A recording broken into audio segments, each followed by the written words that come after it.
இன்றைக்குரிய வேத வசனத்தினுடைய தலைப்பு the seed. The seed. விதை குறித்ததான பல செய்திகளை நாம் கேட்டிருக்கிறோம்.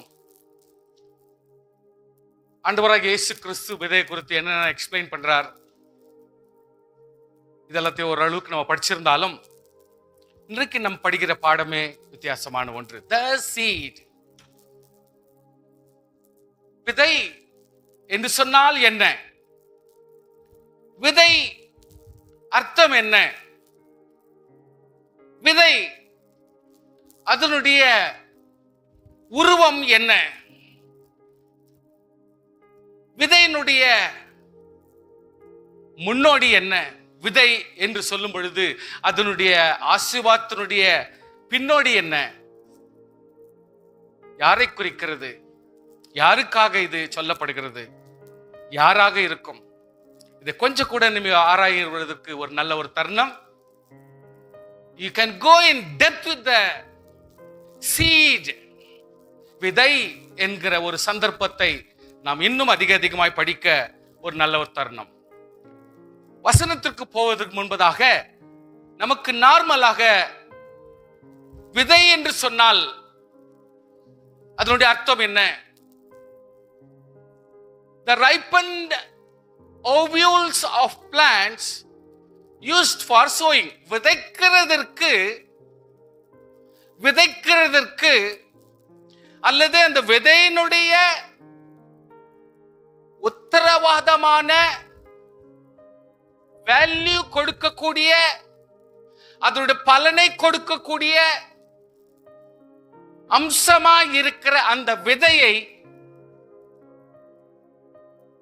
தெரிந்து கொண்ட ஒரு பொருளாகவும் 100 மடங்கு பலன் கொடுக்கிற ஒரு பொருளாகவும், ஒரு ஆசீர்வாதத்தினுடைய 100 பலனை கொடுக்கக்கூடிய ஒரு தரமுள்ள ஒரு பொருளாக அந்த விதை நாம் தெரிந்து கொள்ளுகிறோம். The embryo stage of the plant life cycle.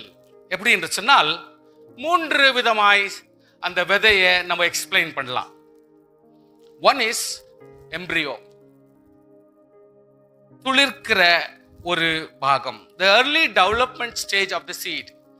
First ஒரு துவக்கத்தை உண்டாக்குகிறது பாருங்க. அதாவது விதை செத்த உடனே அது முதலாவது தன்னுடைய உருவத்தை கிளப்பக்கூடிய, அதாவது ஒரு கர்ப்பத்தில் ஒரு விதை எப்படி உருவமாக மாற தொடங்குகிறதோ, that is embryo. The smallest particle of an element is an atom. அந்த ஒரு நல்ல ஒரு பொருளுடைய துவக்கம் எவ்வளவுன்னு சொன்னா the smallest particle atom sizeல வருது. அதாவது ஒரு கண்ணுல பார்க்க முடியாத ஒரு சிறிய ஒரு பொருளாகவே ஒரு துவக்கம் காணப்படுகிறது. ஆனப்படினால்தான் அது தேவனுடைய ஆசீர்வாதம் என்று நாம் சொல்லுகிறோம். அதாவது ஒரு பெரிய ஆசீர்வாதத்தை கூட ஒரு துவக்கம் எப்படி இருக்குன்னா, the smallest, சிறிய கண்ணில கூட பார்க்க முடியாத அளவுக்கு துவக்கமாகவே இருக்கிறபடினாலே the embryo, அதிலிருந்து என்ன வருது? ரூட் வருது, வேர் வருது, ஸ்டெம் வருது, தடிமனான அதனுடைய நிற்கிற பாகம், தூக்கி பிடிக்கிற பாகம். அடுத்து லீவ்ஸ், பூக்கள், காய்கள், கனிகள். இது எல்லாவற்றுடைய துவக்கம் தான் அந்த எம்பிரியோ என்று சொல்லக்கூடியதான துவக்கம். Food reservoir in the form of cotyledons. கர்த்தருடைய பிள்ளைகளே, ஆசீர்வாதத்தினுடைய ஒரு துவக்கம் தான் that embryo.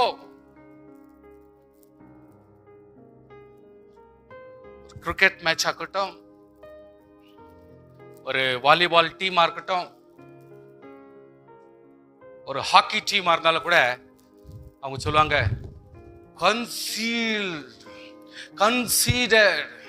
கன்சீடர்ட் அப்படின்வாங்க. என்னன்னா அவங்க எல்லாம் பேர் போன குரூப்பா, ஒரு பேர் போன குரூப்ல அவங்க அதிலிருந்து வந்தவன் தான் இவன் அப்படின்வாங்க. அவன் அப்படிப்பட்ட ஒரு பேர் எடுத்தவங்க ஒரு குரூப், அது அந்த குரூப்ல இருந்து வந்துக்கிறதான் இவன் அப்படின்னு ஒருத்தரை தேர்ந்தெடுப்பாங்க. assume to be the best. இருக்கிறதுலயே இந்த விதை தான் பெஸ்ட், இந்த விதை போட்டா 100 மடங்கு நமக்கு பலன் கிடைக்கும் அப்படி சொல்லக்கூடிய விதை தான் இந்த விதை குறித்து பேசியிருக்கிற. ரெண்டாவது, அந்த விதையில் இருக்கக்கூடிய ஒரு பொருள் endosperm. What is that endosperm? Nutrition item, tissues, nutritive tissue, அதாவது பலன் அடையக்கூடிய, உருவம் வரக்கூடிய, தன்னுடைய சரீரத்தினுடைய உறுப்புகளினுடைய உருவத்தை காட்டக்கூடிய ஒரு நல்ல காரியம் தான் நியூட்ரிஷன். ஸ்டார்ச்சோ, ஆயிலோ, புரோட்டீனோ இதெல்லாம் சேர்ந்தது தான் அந்த எண்டோஸ்பெர்ம். மூணாவது, சீட் கோட்டிங், ஒரு கவரிங். எந்த ஒரு விதையை எடுத்தாலும் அதுக்கு ஒரு கவரிங். எப்படியாப்பட்ட ஒரு பழம் எடுத்தாலும் அதுக்கு ஒரு கவரிங். எப்படிப்பட்ட ஒரு பூக்கள் எடுத்தாலும் அதிலிருந்து வரக்கூடிய காய்களுக்கு அது ஒரு கவரிங். ஏன்னா it's a protecting covering can help the seeds remain viable for long period of time. பாதுகாப்புக்கும் பராமரிப்புக்கும் பிரயோஜனத்துக்காக பல நாட்கள் பாதுகாப்பா வைக்கக்கூடிய ஒரு காரியம் தான் அந்த கவரிங், தோல். சோ இந்த மூன்று சேர்ந்தது தான் ஒரு சீட். கர்த்தருடைய பிள்ளை, ஏன் இந்த சீடை நான் இவ்வளவு தூரத்துக்கு எக்ஸ்பிளைன் பண்றேன் அப்படின்னா, ஆண்டவராகிய கர்த்தர் தேவன் இப்ப நல்ல கவனிங்க, ஒரு விதையை அனுப்பினார், அதான் இயேசு கிறிஸ்து. புரியுதுங்களா? இப்போ அந்த இயேசு கிறிஸ்து விதையாக இங்க ஒரு பாத்திரத்தை கர்த்தர் தெரிந்து கொண்டார், அது மரியாள். அந்த மரியாளாக தெரிந்து கொள்ளப்பட்ட பாத்திரத்தின் மூலமா கர்த்தர் ஒரு இயேசு என்பவரை கொண்டு இந்த உலகத்திலே அதை மரிக்க வைக்கும் பொழுது உலகத்திலே ரட்சிப்பை கர்த்தர் கொடுக்கிறார். ஸ்தோத்திரம். நல்லா புரியுதுங்களா? நம்பர் 2 எக்ஸாம்பிள் கொடுக்குறேன் பாருங்க, நீங்க புரிய வைக்கிறதுக்காக. ஏன்னா விதைன்னு சொல்றது எதையோ விதை குறிச்சு உங்களுக்கு தெரியாதுதான் நான் சொல்லி கொடுத்துட்டு போறேன். கர்த்தர் விதையாகிய ஒரு நோவாவை கர்த்தர் தெரிந்து கொள்கிறார். Please note the point. அவனை கர்த்தர் தெரிந்து கொண்டு பேழை அவன் மூலியமாக உண்டு பண்ணி, அந்த பேழை என்கிற அடைக்கலத்திலே அந்த நோவா குடும்பத்தை விதையாக போடுகிறார். உலகம் முழுவதும் அழிந்த பின்பு இவர்கள் குடும்பம் தான் மறுபடியும் சந்ததி வருவதற்கு ஒரு விதையாக மாறுகிறது. எத்தனை பேர் புரியுதுங்களா? பாயிண்ட்டுக்கு வந்துடுறேன். ஆண்டவராகிய கர்த்தர் உங்களை தெரிந்து கொண்டார், விதையாக உங்களை தெரிந்து கொண்டார். குடும்பமாகிய உங்கள் வீட்டிலே உன்னை போட்டு வச்சிருக்கிறார். நீ ஒரு பெரிய பலனை கொடுக்கவும், உன்னை கொண்டு ஒரு நல்ல சந்ததியை உருவாக்கவும், இன்னும் மற்ற வர்ற ஜனங்களுக்கு ஒரு ஆசீர்வாதமாக இருக்கும்படி கர்த்தர் உன்னை ஒரு விதையாக கர்த்தர் தெரிந்து கொண்டு ஒரு குடும்பமாகிய அந்த கூட்டுக்குள்ளே, ஒரு பேழைக்குள்ளே கர்த்தர் உன் விதையாக உன்னை போட்டு வைத்திருக்கிறார். எப்படிப்பட்ட ஆசீர்வாதம் உள்ளவனா நம்ம இருக்க போகிறோம்? ப்ளீஸ் சுருக்கமா புரிஞ்சுங்க. ப்ளீஸ் எதை புரிஞ்சாலும் என்ன ஒரு பிரசங்கம் அப்படி எடுத்துக்கூடாது. கிளீனா புரிஞ்சுங்க என்ன அது விஷயம். கர்த்தர் காலமாய் உலகம் என்னும் ஒரு தோட்டத்துக்குள்ளாய் அருமையான மனிதனை கொண்டு நீ கிரியை செய்யத்தக்க ஆசீர்வாதம் எல்லாவற்றையும் கர்த்தர் படைத்து போட்டார். அப்படியானால் நாம் எப்பேற்பட்ட வாழ்க்கையை நடத்தி கொண்டிருக்கிறோம்? உன்னையும் என்னையும் தெரிந்து கொண்ட கர்த்தருக்கு முன்பாக, விதைகளாக நம்ம தெரிந்து கொண்ட கர்த்தருக்கு முன்பாக எப்படிப்பட்ட ஒரு ஆசீர்வாதமான விதையாய், எப்படிப்பட்ட பலனை கொடுக்கிறதாயும், எப்படிப்பட்ட நன்மையை காட்டுகிறதும், எப்படிப்பட்ட ஒரு ஆசீர்வாதத்தை கொடுக்கிறதும், எப்படிப்பட்ட புஷ்டியை கொடுக்கிற ஒரு விதையாக, ஒரு செடியாக, மரமாக நாம் இருக்கிறோம் என்பதை நீங்கள் கொஞ்சம் புரிஞ்சு கொள்ளுங்க. ஒரு கடுகு விதை சிறிதா இருந்தாலும் சரி, அது மண்ணிலே புதைக்கப்படும் பொழுது ஆலமரமாக மாற முடியுது. ஸ்தோத்திரம், ஹல்லேலூயா. ஆயிரக்கணக்கான பறவைகள் அதிலே உட்காருவதற்கு காரணமாய் மாறுகிறது என்று சொன்னால், அந்த விதை ஏன் நீயா இருக்கக்கூடாது? அந்த விதை ஏன் நீயா இருக்கக்கூடாது? உன்னுடைய மரத்திலே பல ஆட்களும் பல ஜனங்களும் தங்கி இளைப்பார்ந்து ஆசீர்வதிக்கக்கூடிய, ஆசீர்வாதம் பெறக்கூடிய இடமாக, அந்த ஆலமரமாக நீ ஏன் இருக்கக்கூடாது? கர்த்தர் எதுக்காக நம்மளெல்லாம் உருவாக்குனார்? ஏன் உருவாக்குனார்? நாம் யார்?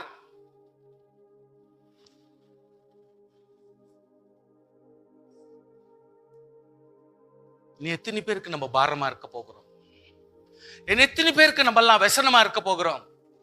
எத்தனை பேருக்கு நம்ம ஒரு துக்கமா இருக்க போகிறோம்?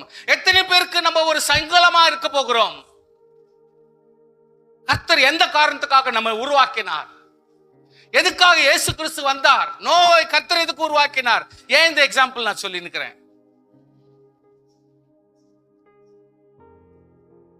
நாம் இந்த உலகத்தில் வந்தது அதுக்கு ஒரு அர்த்தம் என்ன? நான் ஒரு கிறிஸ்தவனாய் மாறுவதனுடைய அர்த்தம் என்ன?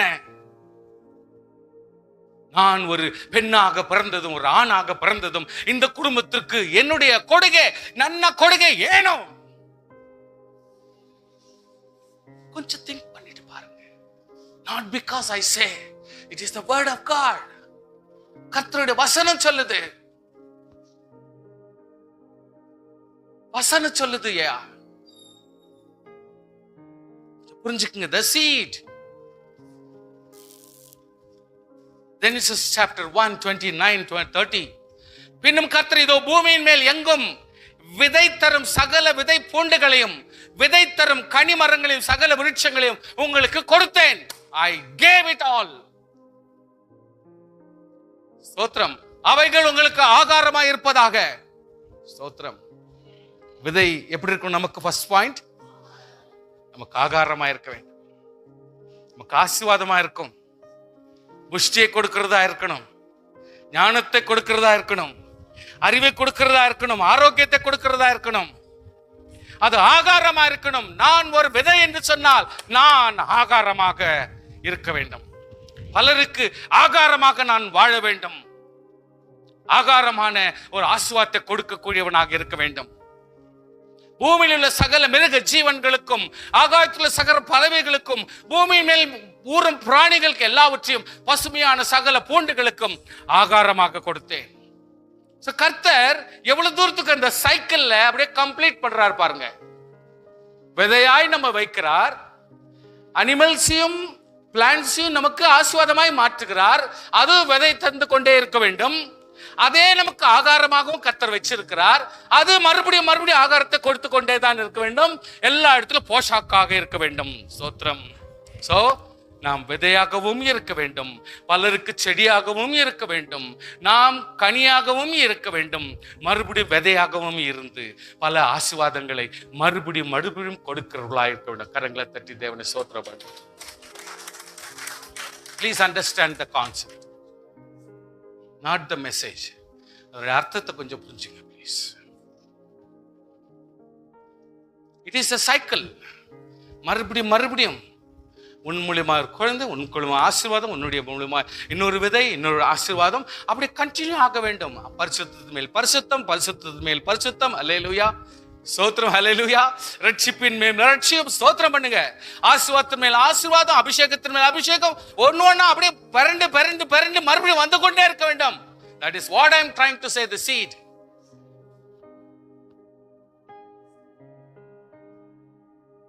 Genesis 42 chapter 1 and 2 it says, எகிப்திலே தானியம் உண்டென்று யாக்கோபு அறிந்து தன் குமாரன் நோக்கி, நீங்கள் ஒருவர் முகத்தை ஒருவர் பார்த்து கொண்டிருக்கிறது என்ன? ஒருத்தர் மூஞ்ச ஒருத்தர் பார்த்துன்னு உட்காந்துதான் என்னையா லாபம்? சோத்திரம் சொல்லுங்க. சோத்திரம். கர்த்தாவே, நான் வேலை தேடி நிற்கிறேன். எவ்வளவு காலத்துக்கு தேடுவேன்? நான் பரிசுத்தம் ஆகணும்னு சொல்லின்னு தாங்கிறேன். எப்ப நீ பரிசுத்தம் ஆகி முடிக்கிறது? நான் நல்லவன் ஆயிடுவேன். எப்பயா நீ நல்லவன் ஆகுறது? நான் நல்ல எல்லாத்தையும் விட்டுடுவேன், நான் பரிசுத்தமா இருப்பேன். எப்ப ஆகுறது? சொல்லிக்கினே உட்காந்துக்கிறது. தானியங்கிற இடத்துல போ. ஆசீர்வாதம் கொடுத்திருக்கிறார், உன்னையே விதையா கர்த்தர் மாத்திருக்கிறார். நீ பலருக்கு ஆசீர்வாதம் மாறு. ஹல்லேலூயா. அங்க சொல்றாரு, நாம் சாகாமல் உயிரோடு இருக்கும்படி நீங்கள் அவ்விடத்துக்கு போய், எகிப்தில தானியம் விற்கிறாங்களாம், போய் வாங்கிவாங்கடா. என்ன மூஞ்ச பார்த்து நிக்கிறீங்க? என்ன மூஞ்ச பார்த்து நிக்கிறீங்க? எபிரேய பிள்ளைகளை நீங்களும் அப்படி நிக்கிறது நியாயமா? போங்க, எகிப்தில கொடுக்குறாங்களா தானியம், போய் வாங்கிவாங்க. சாகாமல் உயிரோடு இருக்க வேண்டும். ஸ்தோத்திரம். ஞாபகப்படுத்துங்க. ஹல்லேலூயா. நம்மளாம் எப்படி இருக்கணும்? செத்து செத்து பிழைக்கக்கூடாது. ஸ்தோத்திரம் சொல்லுங்க பார்க்கலாம். நம்மளாம் எப்படி இருக்கக்கூடாது?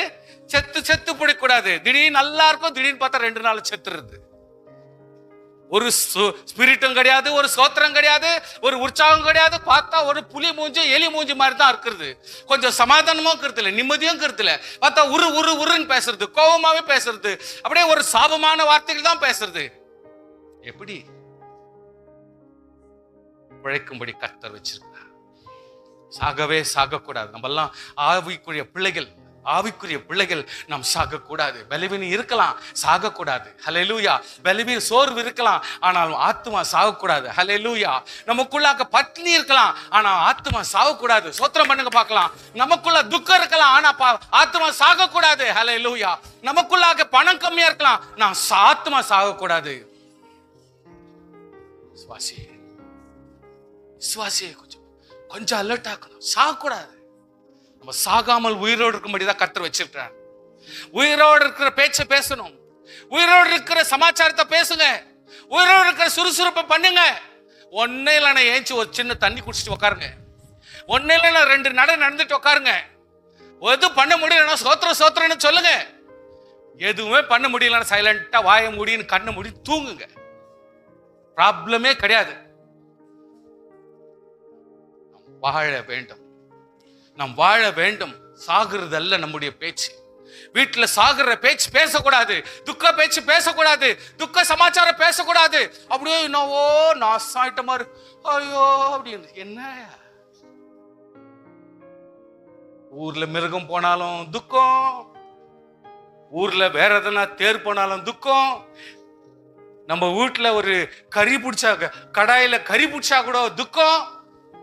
எல்லாத்துக்குமே இப்படி இருந்துட்டா இப்படி. கொஞ்சம் வாழ்க்கையில கொஞ்சம் சிறுசிறுப்பு வரணும் இல்ல, துடிப்பு கொஞ்சம் இருக்கணும் இல்ல, ஐயோ அப்படின்னு வந்துடணும் இல்ல. சாகிறது இல்ல மோட்டிவேஷன். நம்மெல்லாம் வாழணும், உயிரோடு இருக்கணும். ஹல்லேலூயா. உயிர் இருக்கணும். ஹல்லேலூயா. உயிர் இருக்கணும்னா விதை சுறுசுறுப்போடு இருக்கணும். ஸ்தோத்திரம். ஹல்லேலூயா. ஸ்தோத்திரம். ஏசாயா 28 அதிகாரம் 23 இருந்து வாசிக்கிறோம். செவி கொடுத்து என் சத்தத்தை கேளுங்கள், நான் சொல்வதை கவனித்து கேளுங்கள். உழுகிறவன் விதைக்கிறதற்காக நாள்தோறும் உழுகிறது உண்டோ? புரியுதுங்களா? பைபிள் படிக்காதீங்க சார். இன்னும் டெய்லியா உழுதுனுக்கணும். யார் சொன்னது டெய்லி உழுதுனா? அவன் தான் ஒரு மாசம் உழுதுட்டு லேண்ட் வந்துச்சுன்னா அவன் போய் சுத்திட்டு வரான். வில்லேஜ்ல போய் பாருங்க. ஒரு விளைச்சலுக்கு வேண்டியதை பண்ணிட்டான்னா அவன் போய் சிட்டி சைட்ல போய் சுத்தி நிற்கிறான்.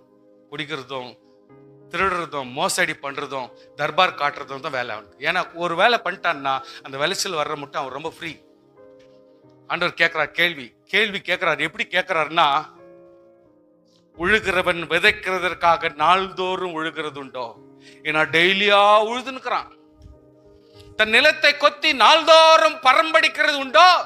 டெய்லி கொத்தி அந்த இதெல்லாம் தூளெல்லாம் கட்டி எல்லாம் தூள் பண்றதுக்கு டெய்லியா பண்ணுக்கிறீங்க. இன்டைரக்டா எப்படி கேட்கிறார் ஆண்டவர்னா, இன்னும் டெய்லி ஜம் பண்ணிடுற மாதிரி இல்லை உன் கதை, டெய்லி உபவாசம் எடுத்துட்டு மாதிரி இல்லை, டெய்லி நான் பரிசுத்தமா இருந்துட்டு மாதிரி இல்லை, நான் ரொம்ப தாழ்மையாவே இருந்துட்டு மாதிரி இல்லை நம்ம பண்றது. இன்னும் டெய்லி உழுதுன்னுக்கிறியா, டெய்லி பரம்படிச்சுன்னுக்கிறியா? நீ ஒன்னும் இல்லையே. எப்போ வைக்கோ அப்ப செய்யற, எப்போ முடியுமோ அப்ப செய்யற. இந்த அழகுக்கு தின பெரிய பெத்த பேரு. கர்த்தர் விளைச்சலை கொடுக்கிறவர், நன்மை கொடுக்கிறவர் உண்டு. ஒரு பார்ட் மட்டும் தான் நீ செய்யற. அவன் அதை மேலாக நிறைவின பின்பு அதற்கேற்ற இடத்தில் உளுந்தை தெளித்து, என்னங்க உளுந்தை என்ன பண்ணும்? தெளிக்கணும், நடுறது இல்லை. ஆண்டவர் சொல்றார், உளுந்த தெளிக்கணும். கர்த்தருக்கு ஹார்டிகல்ச்சருடைய டீடைலிங் கூட தெரியும். வேத புத்தகத்துல கர்த்தர் அந்த டீடைலிங் கரெக்டா கொடுப்பாரு. What is horticultural? ஒரு விவசாயம் பண்ணோம்னா அதனுடைய முறை என்ன ஆண்டவருக்கு நல்லா தெரியும். இன்னும் சப்ஜெக்ட் நான் எடுக்கல, அதனால தான் அந்த டீட்டெயில்ஸ் எல்லாம் ஜாஸ்தி சொல்றது இல்லை. இங்கெல்லாம் வில்லேஜா நடக்குது, வில்லேஜினுடைய வேலையா நடக்குது. சீரகத்தை தூவி, ஆமென் ஆமென், உளுந்து என்ன பண்ணும்? தெளிக்கணும். சீரகத்தை என்ன பண்ணும்? தூவணும். முதல் தரமான கோதுமையை தெரிந்து கொள்ளணும். எப்பவுமே மற்றதை விட்டுடணும். கோதுமையை நீ செலக்ட் பண்றப்போ முதல் தரமான கோதுமை ஃபர்ஸ்ட் எடுக்கணும் வெளியில, இரண்டாம் தரம் அப்புறம். வார்கோதுமையும் கம்பையும் விதைக்கிறான் அல்லவோ. ஆண்டவர் எவ்வளவு கேள்வி கேட்கிறார் பாருங்க. இதெல்லாம் செய்றீங்கல்ல, இதெல்லாம் உங்களுக்கு தெரியுது இல்ல, அவனுடைய தேவன் அவனை நன்றாய் போதித்து அவனை உணர்த்துகிறார். எஸ், வேதம் சொல்லி கொடுக்குது. உளுந்து தூலத்தாலே, அதாவது போரடிக்கப்படுகிறதில்லை, சீரகத்தின் மேல் வண்டில் உருளை சுற்ற விடுகிறதும் இல்லை. அதாவது வேற ஒரு பொருள் எல்லாத்தையும் உள்ள போட்டு ரோட்ல எல்லாம் போட்டுறாங்க. இப்பெல்லாம் பஸ் போயிட்டோம் எல்லாம் ஆண்டு பிறகு சீர்படுத்துறதுக்கு. அந்த மாதிரி ஆண்டவர் சொல்றாரு, உளுந்த மேல போட்டு இப்படி அடிக்க வேண்டிய அவசியம் இல்லை. உளுந்து விஷயம், சீரகத்தை கீழே போட்டு வண்டி ரோலர் போட வேண்டிய அவசியம் இல்லைன்றாரு. மெத்தட் கர்த்தர் எவ்வளவு தூரத்துக்கு கிளியரா சொல்லி கொடுக்கிறாரு பாருங்க. அதாவது நீ என்ன செய்யணுமோ அதை மட்டும் செஞ்சா போதும் சாமி. நான் அத்தை பண்ண இத்த பண்ண அத்தை பண்ண அத்தை பண்ண ஊர்ல இருக்கிறதெல்லாம் பண்ணேன்னு சொல்லிவிட்டு பண்ண வேண்டியதே கோட்டை விட்டுட்டா பிரயோஜனம் எனக்கு. அதை சொல்ல வர்றாரு ஆண்டவர். ஆமென். நீ ஒரு வாலிப பிள்ளையா இருந்தால் இப்படி இருக்கணும், நீ வயதான ஆளா இருந்தா இப்படி இருக்கணும், நீ ஒரு சின்ன பிள்ளையா இருந்தா இப்படி இருக்கணும், நீ ஒரு ஊழியக்காரனா இருந்தா இப்படி இருக்கணும். இப்படி அவங்கவுங்க அந்த மாதிரி தரம் உள்ளவர்களா அவங்கவுங்க வேலையை அவங்க கரெக்டா செஞ்சுன்னு போனா போதுமே.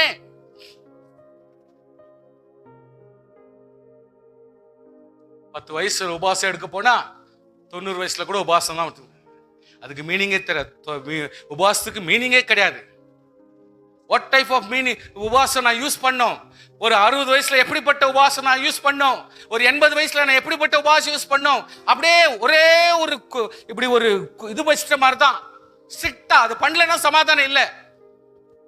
ஃப்ரைடே உபாசம் எடுக்கலன்னா அந்த வாரமே நான் செத்து போன மாதிரி. சில பேர் சொல்றாங்க, வெளித்து ஜனங்க, குடிக்கலன்னா எனக்கு ஒரு மாதிரி இருக்குது. அந்த மாதிரி தான் இருக்குது இந்த கதையும். இந்த கடைக்கிட்ட போலன்னா எனக்கு எல்லாம் ஒரு மாதிரி காலே ஒதுருது. நான் குடிக்கலன்னா எனக்கு ஆகவே மாட்டேங்குது. எப்படி ஏமாத்துறானுங்க பாருங்க. குடிக்காதரா செத்துருவேன் சீக்கிரம்னாக்கா, நான் குடிக்கலனாக்கா இன்னைக்கே செத்துருவேன் அவ்வளவு ஒதுருதுன்றான். யாரை எவ்வளவு தூரத்துக்கு ஏமாத்துறாங்க பாருங்க. இன்னைக்கு அவங்க கதை அப்படி இருக்குது. இன்னைக்கு நம்மளும் அப்படியே தான் இருக்கிறோம். சோத்திரம் பண்ணிட்டோம், ஜெபம் பண்ணிட்டோம், பைபிள் படிச்சிட்டோம், என் ஆண்டவர் வானத்துல இருந்து எல்லாத்தையும் கொட்டிடணும் அப்படின்னு நினைக்கிறோம். எப்படி கொட்ட முடியும்? எப்படி கொட்டும்? உளுந்து கோலினால் சீரகம் மிலாட்டினால் அடிக்கப்படும். அப்பத்துக்கு தானியம் இடிக்கப்படும். இடைவிடாமல் அவனை போரடிக்கிறது இல்லை. அவன் தன் வண்டில் உருளையிலும் அதில் நசுக்குகிறதும் இல்லை, தன் குதிரைகளால் அதை நொறுக்குகிறதும் இல்லை. இதுவும் சேனைகள் கர்த்தரால் உண்டாகிறது. அவர் ஆலோசனை ஆச்சரியமானவர், செயலில் மகத்துவமானவர். உபாகமத்தை படிங்க.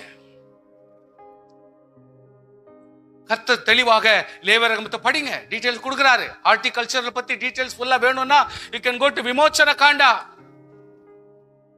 தெளிவாக சொல்லி கொடுக்கிறார்.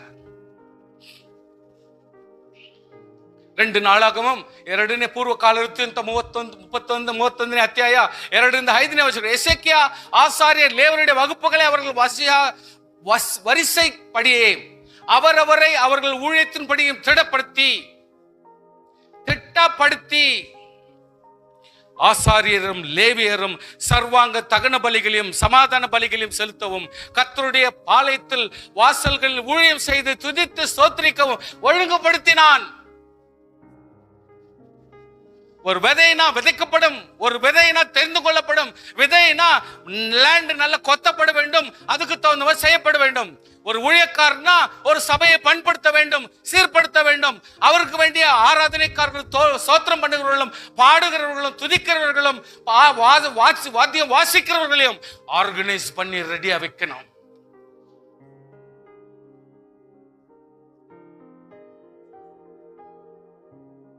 புரியுதா சார்?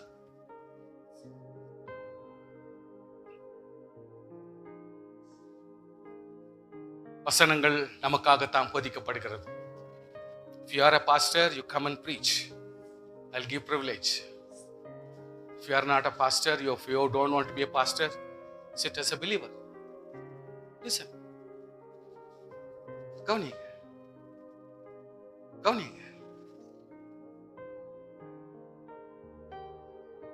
சர்ச்சுனா அதுக்கு ஒரு ஒழுக்கம், அதுக்கு ஒரு ஒழுங்குமுறை, அதுக்கு ஒரு பாடுற முறை, அதுக்கு ஒரு மெத்தட்.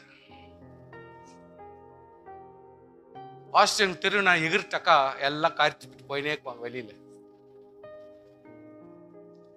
அது அதுக்கு மெத்தட் ஒண்ணுக்கு அடக்கி வாசிக்கணும். அது அதுக்கு ஒரு உற்சாகம் அதை அடக்கி வாசிக்கணும். 10 பேர் இருக்கிற இடத்துல 10 பேருக்கு தகுந்த மாதிரி வாழ்ந்து போகணும். ஒரு இன்ஸ்ட்ருமெண்ட் சொன்னாலும் அதுக்கு தகுந்த மாதிரி அடக்கி வாசிக்கணும். வர வர வர காலம் வர வர வர நான் இன்னும் நுணுக்கமாகவே செயல்படலாம். இன்னும் 10 பேருக்கு உற்சாகப்படுத்துகிற லெவலுக்கு நான் கொண்டு போகணும். How I can be blessed to so many people. எப்படிப்பட்ட ஜனங்களை உற்சாகப்படுத்துகிற அளவுல நான் இன்னும் எவ்வளவு பிரயோஜனம் உள்ளவனா இருக்க முடியும் அப்படின்ற தகுதியில ஓட வேண்டும்.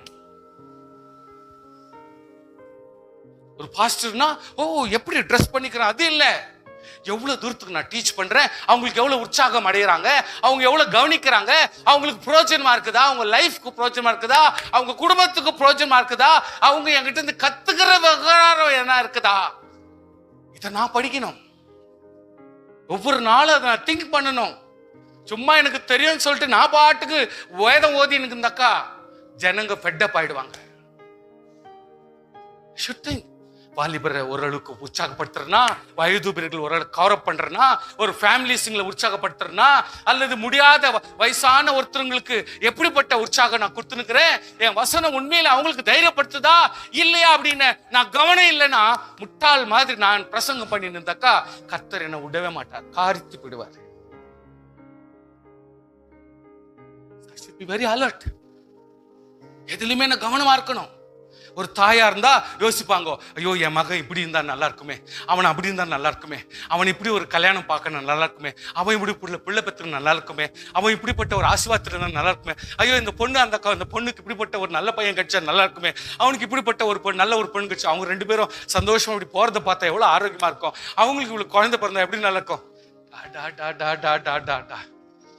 எவ்வளோ வேதனையும் எவ்வளவு துக்கம். ஒவ்வொரு நாளும் ஒரு கர்ப்ப வேதனை படுற மாதிரி ஒவ்வொரு குடும்பத்தில் இருக்கிற தாய்மாரும் எப்படி யோசித்து கங்கணம் கட்டிக்கின்னு ஜெபிச்சு நிற்பாங்க. யோசித்து பாத்தீங்களா?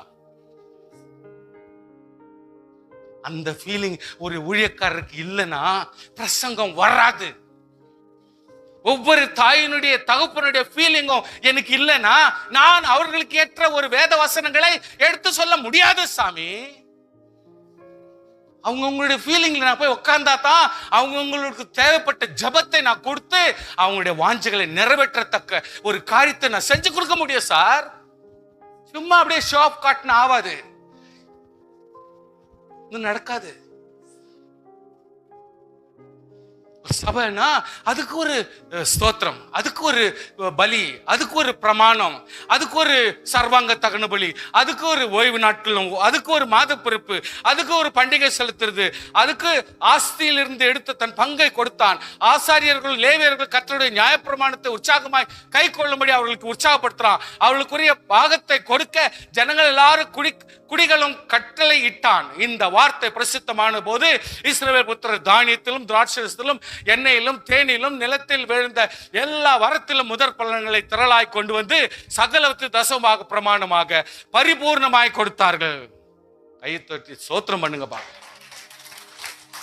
It's all the system is going on. ஒரு குழந்தைனா அந்த உன்னுடைய சிஸ்டமை கையாளே. நீ ஆம்பளை புள்ளையா பிறந்தனாக்கா உன்னுடைய தகுதியை நீ எக்ஸசைஸ் பண்ணணும். யா அப்படி பண்ணலனாக்கா நீ என்னையா என்னதான் அர்த்தம்? நீ சொல்லு, யோசனை பண்ணு. நான் பண்ணத்தான் பண்ணுவேன், கர்த்தர் ஆசீர்வதிக்கிட்டோம்னாக்கா என்ன சிஸ்டம் அது?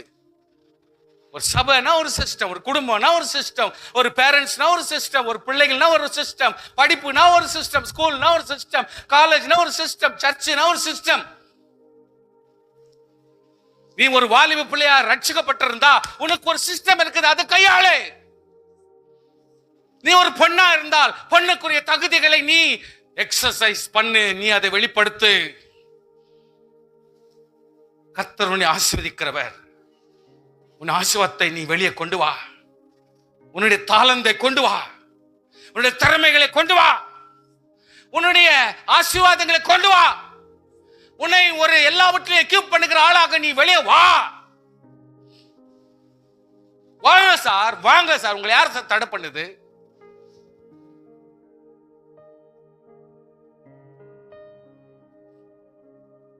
சகரியா 8ஆம் அதிகாரம் 12-13 வாசிக்கிறோம். விதைப்பு சமாதானம் உள்ளதாக இருக்கும், திராட்சை செடி தன் கனியை தரும், பூமி தன் பலனை தரும், வானம் தன் பனியை தரும். ஸ்தோத்திரம், ஸ்தோத்திரம். பாருங்க, இதுல எதனா மாறிக்குதா? யோசனை பண்ணுங்க. இதுல எதனா மாறி இருக்குதா? திராட்சை செடி தன் கனியை கண்டிப்பாய் கொடுக்கும். பூமி, அந்த விதையை நீ பூமிக்குள்ள போட்டேனா, அதுக்கு ஊத்த வேண்டிய தண்ணியும் வெறும் போட்டு எல்லாவற்றையும் நீ பராமரிச்சனா நிச்சயமா இது கனி செடியை கொடுக்கும். அதான் உண்மை. ஆதாம் காலத்துல வந்துச்சு, இப்போ வரல. சொல்ல முடியுமா உங்களால? எங்க அப்பா காலத்துல வச்சு, பாட்டங்காலத்துல வந்துச்சு, இப்போ வரல. சொல்ல முடியுமா நீங்க? இனிமேலும் வரும். பூமி தன் பலனை கொடுக்கும். காரணம் என்ன? வானத்திலிருந்து கர்த்தர் பனியை பொழிந்து கொண்டிருக்கிறார், தண்ணீரை பொழிந்து கொண்டு தான் இருக்கிறார். எவ்வளவு ஆசீர்வாதத்துக்கும் வர ஒரு நியமம்தான். எப்படி கர்த்தராகிய கர்த்தர் உன்னை ஆசீர்வதிக்க போதுமானவராக இருக்கிறாரோ, விதையாகி நீ உன் விளைச்சலை காட்டு, உன் திறமையை காட்டு, உன் ஆசீர்வாதத்தை வெளியே கொண்டு வா, உன்னுடைய நன்மையை வெளியே கொண்டு வா. வாலிபனே, உன்னுடைய நன்மையை வெளியே கொண்டு வா. கர்த்தர் உன்னை கொண்டு பெரிய காரியத்தை செய்வார். ஏதோ பாஸ்டர் அசோக்ராஜ் இன்னைக்கு இருக்கிறாங்க, நாளைக்கு போயிடுறாங்க. நாளைக்கு யார் பாஸ்டர்? நாளைக்கு யார் ஒரு ஊழியக்காரர்? நாளைக்கு உலகத்தை திருத்தக்கூடியவர்கள் யார்? நாளைக்கு நம்ம சமுதாயத்தை ஆவிக்குரிய கிளைகளை கொண்டு போறதுக்கு ஒரு பிரபாலமான ஒரு ஆள் யார்? எவ்வளவு நாளைக்கு நீங்க தினகரன் தினகரன் பேசி நிற்பீங்க? எவ்வளவு நாளைக்கு நீங்க மோசே மோன்சி மோன்சி மோன்சின்னு பேசி நிற்பீங்க? அந்த இடத்த ஃபில்அப் பண்றதுக்கு நீ என்ன செஞ்சு நிக்கிற? அந்த இடத்துல ஆசீர்வாதமா இருக்கிறதுக்கு நீ என்ன பண்ணுகிற? கமெண்ட் அடிக்கிறதுக்கு நமக்கு சந்தோஷமா இருக்குது இல்ல? நாளை சமுதாயத்துக்கு ஒரு நல்ல ஒரு தலைவன் யார்? நாளை சமுதாயத்துக்கு நமக்கு ஒரு நல்ல ஒரு பாஸ்டர்களா கைட் பண்ற ஒரு பிஷப் யார்? நாளைக்கு சமுதாயத்தில் இருக்கிற ஊழியக்காரங்கள் எல்லாம் சீர்படுத்துற ஒரு ஒரு நல்ல சீர்திருத்தவாதி யார்? அது ஏன் நீங்க இருக்க கூடாது? யோசித்து பாருங்க, யோசித்து பாருங்க. அது எங்குந்தோ வரணும், எங்குந்தோ வரணும் நீ யோசிக்காதீங்க. அது ஏன் நானா இருக்க கூடாது, நீங்க ஏன் சிந்திக்க கூடாது? ஆமென். பையன் பையன் யோசித்தீங்க. இந்த காலத்துல எல்லா பொண்ணுங்களும் அந்த லெவலுக்கு வந்துட்டாங்க. அப்போ பொண்ணா இருக்கிற நீ உன்னால என்ன செய்ய முடிஞ்சிச்சு? என்ன செய்ய முடியுது? இந்த ஜனத்தின் மீதியானவர்கள் இதையெல்லாம் சுதந்திரிக்க கட்டளையிடுவேன். சமீபது என்னவென்றால், யூதா வம்சத்தாரே, இஸ்ரவேல் வம்சத்தாரே, I am not talking about ரட்சிக்கப்படாதவனே, மனம் திரும்பாதவனே, கெட்டு போனவனே, குட்டிசவரா நாசமா போனவனே கர்த்தர் சொல்லல. ரட்சிக்கப்பட்டவங்களை பத்தி கேட்டுக்கிறார் ஆண்டவர். இன்னைக்கு யூதா என்று தெரிந்து கொண்டவர்களை கேட்டுக்கிறாரு. இந்த உலகத்தை இனிமேல் தப்புவிக்க, குடும்பத்தை தப்புவிக்க யூதாவாகிய உன்னை கர்த்தர் கேள்வி கேட்கிறார். இஸ்ரவேலாகிய உன்னை கர்த்தர் கேட்கிறார். ரட்சிக்கப்படாதவனை கேட்கல ஆண்டவர். ஆசீர்வாதிக்கும்படி நான் உங்களை ரட்சிப்பேன். ஸ்தோத்திரம். பயப்படாதே, உங்கள் கைகள் திடப்பட கடவுது. கரங்களை உயர்த்துவமாக. ஆண்டவர் சொல்றாரு, பயப்படாதே, உன் கையை நான் திடப்படுத்துவேன், நான் திடப்படுத்துவேன். வாலிப பெண்ணே, சிறிய பெண்ணே, உன்னால் என்ன செய்ய முடியும் யோசிக்கிற? உன் தகப்பன் தாய் என்ன செஞ்சாங்கன்னு கேள்வி கேட்கறியா? கேள்வி கேட்காத, உன்னை வச்சு கர்த்தர் செய்விக்குவார், உன் கையை திடப்படுத்துவார். ஹல்லேலூயா, ஸ்தோத்திரம்.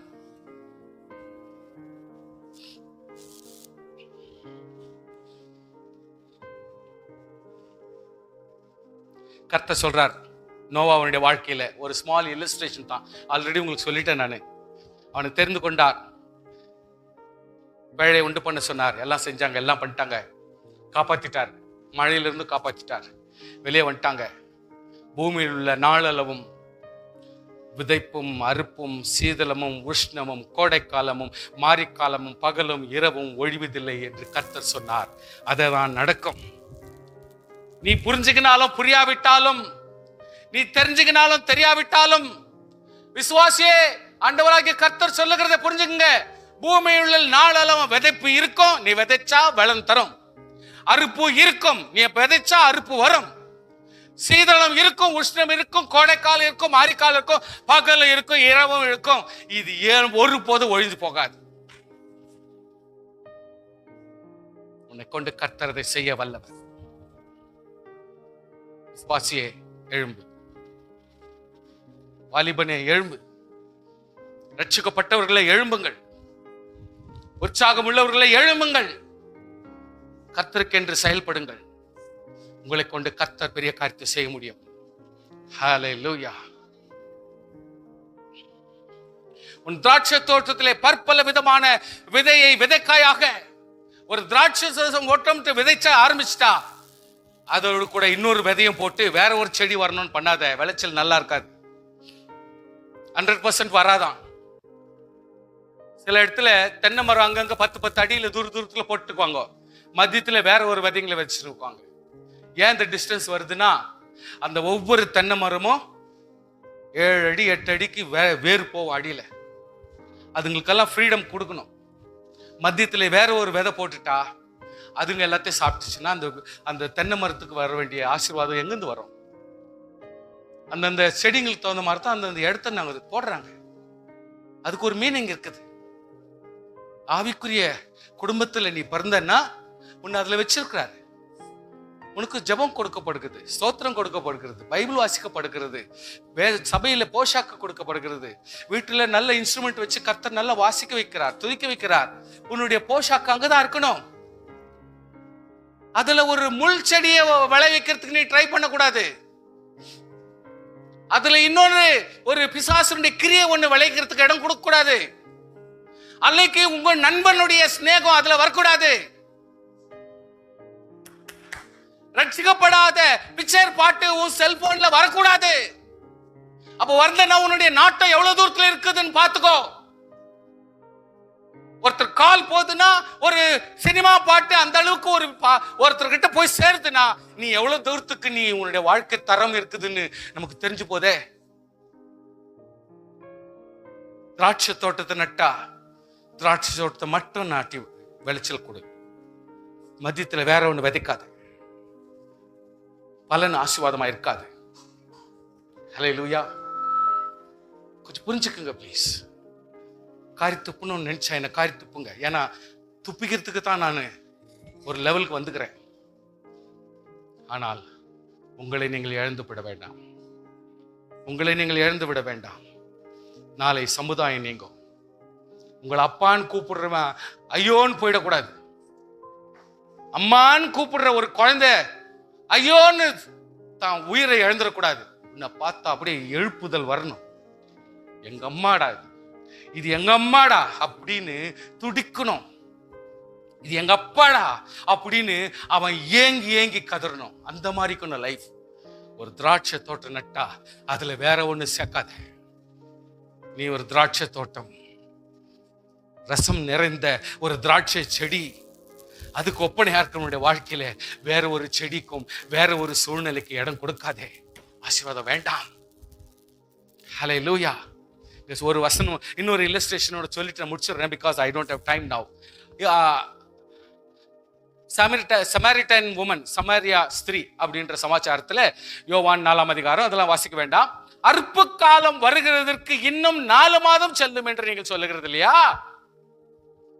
கவனிங்க, அறுப்பு காலம் வர்றதுக்கு இன்னும் 4 மாதம் சொல்றது இல்லையா? நீங்க இதோ வயல் நிலம் இப்பொழுதே அறுப்புக்கு விளைந்திருக்கிறது என்று உங்கள் கண்கள் ஏறெடுத்து பாருங்கள். இங்கிலீஷ்ல அதாவது அந்த விதைங்கள்லாம் வந்து முளைச்சி பிரைட் ஆயிட்டுக்கு தான். அதை பார்த்தோன்னே தெரிஞ்சிச்சு, ஓ இது அறுப்பு காலம் வந்துச்சு. நெல் பார்த்தோன்னே இது தெரிஞ்சிச்சு, இது கிரீனா இல்லை, அது ஒரு மாதிரி எல்லோ கலர் வந்துச்சு, அதனால இது அறுப்பு காலம் வந்துச்சு, இன்னும் கொஞ்சம் காய விட்டுட்டு வெட்டிடலாம். அறுப்பு காலம் பார்த்தோன்னே தெரியுது. இன்னொரு 2 மாசம் விடலாம், இன்னொரு 3 மாசம் விடலாம், இன்னொரு 4 மாசம் விடலாம். உங்களுக்கு தெரியும் இன்னொரு 3 மாசம், இந்த வருஷத்துலங்க நான் முடிச்சிடுறேன், இன்னும் 2 வருஷங்க முடிச்சிடுறேன். என்ன தீர்மானம் இது? எனக்கு ஒன்றும் புரியல. யாருடைய தீர்மானம் எனக்கு ஒன்றும் புரியல. விதைக்கிறவனும் அறுக்கிறவனுமாகி இருவரும் ஒருமித்து சந்தோஷப்படத்தக்கதாக அறுக்கிறவன் கூலியை வாங்கி நித்திய ஜீவனுக்கு பலனை சேர்த்து கொள்ளுங்கள். ஐயா, விதைக்கிறவனா இருந்தாலும் சரி, அறுக்கிறவனா இருந்தாலும் சரி, அல்லது ரெண்டுத்தையும் நீயே செய்கிறவனா இருந்தாலும் சரி, உன்னுடைய ஆசீர்வாதத்தை கொடுக்கிற கர்த்தர் ஒருவர் இருக்கிறார் இங்கே. ஹல்லேலூயா. அந்த நன்மை கொடுக்கிற கர்த்தர் ஒருவர் நீரே இருக்கிறாய். இப்பெல்லாம் நம்ம எப்படின்னா, நம்மளே தான் போய் வேலை செய்யறோம், நம்மளே தான் சம்பளம் வாங்கிக்கிறோம், நம்ம தான் அதுக்கு உடனாளி. ஆனால் அப்போ எல்லாம் அப்படி இல்லை. விதைக்கிறதுக்கு ஒருத்தன் வருவான், அறுக்கிறதுக்கு ஒருத்தன் வருவான், களஞ்சியத்துல சேர்த்து சரி பண்றதுக்கு ஒருத்தன் வருவான். எல்லாரும் பண்ணிட்டா கூட எல்லாத்தையும் சேர்த்து என் கையில வந்தது விதை. ஆனால் அறுக்கிறவனுடைய கூலி, விதைக்கிறவனுடைய கூலி, அதை சரிப்படுத்துறனுடைய கூலி, அம்பாரத்தில் சேர்க்கிறவனுடைய கூலி, மூட்டை கட்டுறவனுடைய கூலி, அதை கொண்டு போய் பிசினஸ் பண்ணிட்டு வியாபாரம் பண்றவனுடைய கூலி எல்லாத்தையும் சேர்த்து கொடுத்து முடிச்சுட்டு கடைசியில் ஆசீர்வாதம் நமக்கு வந்தே வரும். அதை கொடுக்கிறார். விதை ஒருபோது நம்மளை தோல்விக்கு விடாது. விதை ஒருபோது தோல்வி விடாது. இன்னைக்கு வில்லேஜஸ்ல போங்க, எனக்கு சோர்வு ஆயிடுச்சு, எனக்கு இது லாஸ் ஆயிடுச்சு அப்படி இப்படின்னுவாங்க. ஒரு விஷயத்துல லாஸ் ஆயிருக்கலாம், ஆனால் எப்பொழுதுமே லாஸ் ஆகாது. விதை எப்பொழுதுமே பலனை கொடுக்கும். போன 3 மாசத்துக்கு முன்னாடி அந்த விதை விதைச்சு நீ ஆசீர்வாதத்தை வாங்கியிருப்ப. இந்த ஒருவேளை 3 மாசத்துல நீ போட்ட தக்காளி எல்லாரும் போட்டதுனால உனக்கு விலை கம்மியா போயிட்டு இருந்துக்கலாம். அதுக்காக நெக்ஸ்ட் போடுறது உனக்கு வராதுன்னு நீ சொல்ல முடியாது. அதனால நாங்க எல்லாருமே லாஸ்ட்ல இருக்கிறோம் நீங்க சொல்லவே முடியாது. கர்த்தர் பூமியை கொடுத்த அளவுக்கு வரைக்கும் அது ஆசீர்வாதங்களை கொடுத்து கொண்டே இருக்கும். விதைக்கிறவன் ஒருவன், அறுக்கிறவன் ஒருவன் என்கிற மெய்யான வழக்கு சொல் இதனாலே விளங்கும். நீங்கள் பிரயாசப்பட்டு பயிரிடாத அறுக்க நான் உங்களை அனுப்பினேன். மற்றவர்கள் பிரயாசப்பட்டார்கள், அவர்கள் பிரயாசத்துக்கு பலனை நீங்கள் பெற்றீர்கள். நான் செய்த எல்லாவற்றையும் எனக்கு ஒருத்தர் சொன்னார். சமாச்சாரம் எங்கேயோ சொல்லுகிறேன், இப்ப எங்கேயோ வந்து உட்காருது. இந்த விஷயம் எங்க பேசப்பட்டதுன்னா, சமாரிய ஸ்திரீ ஊருக்குள்ள ஓடி போய் என்னுடைய வாழ்க்கையிலே ஒரு விஷயத்தை முக்கியமாய் நித்திய ஜீவனை குறித்து ஒருத்தர் என்கிட்ட சொன்னார். அவர் யாருன்னு வந்து பாருங்க, அவர் எனக்கு தெரியாது, நீங்க தான் வந்து பாருங்க சொல்லிட்டு கத்திக்கினே ஓடி வந்துச்சு. எல்லாரும் அந்த பொம்பளை பின்னாடியே ஓடி வந்துட்டாங்க. பார்த்தா ஏசு நிக்கிறார். போயிட்டு டமார் அடிச்சு அட்வர்டைஸ் பண்ணி இன்றைக்கு ப்ராபகேட் பண்ணி கூட்டினது ஒரு பொம்பளை. அந்த பொம்பளை பிசினஸ் வேற. இப்போ இன்னக்கா இயேசு கிறிஸ்துக்கிறார், அவர் வந்து சுவிசேஷத்தை சொல்ல ஆரம்பிச்சிட்டார். இவங்க சொல்றாங்க, நீ வந்து கூப்பிட்டதுனால நாங்க வந்திருக்கலாம், நீ எங்களுக்கு ரட்சிப்பு நேராய பெரிய ஆசீர்வாதத்தை கொடுத்துட்ட மாதிரி நீங்க ஒண்ணு நினைப்பு வேண்டாம். இயேசு கிறிஸ்துவால தான் நாங்க இன்னைக்கு ஆசீர்வதிக்கப்பட்டோம் சொல்லிட்டு அவங்க இயேசுவை பெருமைப்படுத்தி பேசுறாங்க. ஆண்டவராகிய கர்த்தர் சொல்லுகிறார். என்ன அழகா எக்ஸ்பிளைன் பண்றாருன்னா, விதைக்கிறவன் ஒருத்தங்கிறான், விளைச்சல் பண்றவன் இருக்கிறான், அறுக்கிறவனும் இருக்கிறான், அம்பரத்துல சேர்க்கிறவனும் இருக்கிறான், வித்தியாசமான ஆள் இருக்கிறான். கர்த்தர் அவரவர்களுக்குரிய பலனை ஆண்டவர் கொடுக்க போதுமானவராக இருக்கிறார். நீ விதைக்கிறவனா இருந்தால் உனக்கு பலனை கொடுக்க தேவன் போதுமானவர். நீ அறுக்கிறவனா இருந்தால் உன்னை அறுக்க ஆசீர்வாதத்தை கொடுக்க கர்த்தர் போதுமானவர். ஆமென். இந்த இடத்துல சொல்றாரு, அந்த ஊர்ல சமாரில அநேகர் அவர் மேல் விசுவாசம் உள்ளவர்களானார்கள். ஏன் சொன்னா, அந்த ஸ்ரீ சொன்ன வார்த்தை இன்றைக்கு அவ்வளவு பெரிய ஆண்டவர் சமூகத்துல வரவதற்கு வழியா மாறிடுச்சு. அவர்கள் எல்லாரும் ஆண்டவருடைய வார்த்தை கேட்கறதுக்கு ஒரு காரணமா அந்த ஸ்திரீ ஒரு தவறான ஸ்திரியா இருக்கலாம். ஆனால் அவளுடைய பார்ட் ஒண்ணு, ஜனங்களுடைய பார்ட் ஒண்ணு, தேவனுடைய பார்ட் ஒண்ணு. ஆசீர்வாதமாய் நான் விசுவாசிக்கிற பிரயாசப்படுகிற யாருக்கானாலும் நன்மை கொடுக்கிற கர்த்தர்.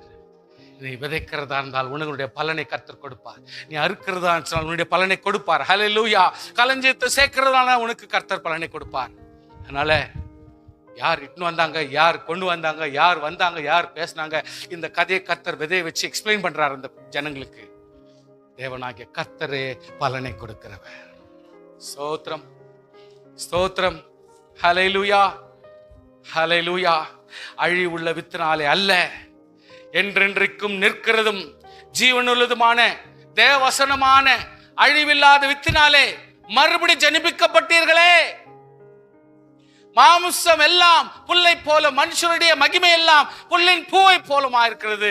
புல் உலர்ந்து அதன் பூவும் உதிர்ந்தது, கர்த்தருடைய வசனமோ என்றென்றைக்கு நிலைத்து நிற்கும். உங்களுக்கு சுவிசேஷமாய் அறிவிக்கப்பட்ட ஒரு வசனம் இதுவே. அதான் சீட், அதான் சீட். ஹல்லேலூயா, ஸ்தோத்திரம். கடைசியா நான் சொல்லி முடிக்கிறேன். 1 கொரிந்தியர் 3:5-14 வாசிக்கிறோம். பவுல் யார்? அப்பல்லோ யார்?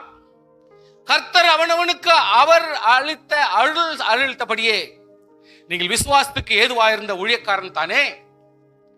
நான் நட்டேன், அப்பல்லோ நீர் பாய்ச்சினான், தேவனோ விளைய செய்தார்.